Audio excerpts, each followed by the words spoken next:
This event took place when I was around 10 years old. I lived in San Bernardino, which, if you don't know, was labeled the most dangerous city to live in 2018. Where I live, you see nothing but people on drugs, aka crackheads, doing the most craziest stuff, and lots of gunshots and other crazy stuff like that. My family were on a trip to Mexico while me and my brother Daniel stood home because we had work on the weekend mornings. We would usually get back home around 5 p.m. and would take a shower and just chill and play our video games. Many times we would look out our window to see what's happening in good old San Bernardino, and that's exactly what we did this Sunday night. We went to his room upstairs and opened the window, just waiting for something to happen. Surely enough, this girl starts walking down the street pushing a stroller. Me and him began joking and saying there's probably a dog in there and that she pets it and stuff like that. When we said this, a slight breeze flipped over the blanket and we seen a small newborn child stood there, lifeless, not moving 1 inch at all.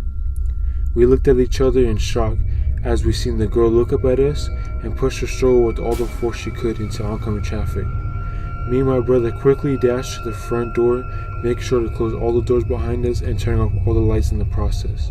We keep our front gate locked, so me and Daniel had to hop over the fence and try to check on the stroller to see what happened to the baby, because the stroller was flung across the street by a car that hit it. This is San Bernardino, so of course the car sped off and quickly drove off. We tried to look for the old lady while we were approaching the stroller, but she is nowhere to be found. We get to the stroller and find nothing until we look up the street and are horrified from what we see. We see blood and a small body on the floor. We called the police and told them the street where it happened, but didn't stick around because getting caught cooperating in San Bernardino was a big no-no.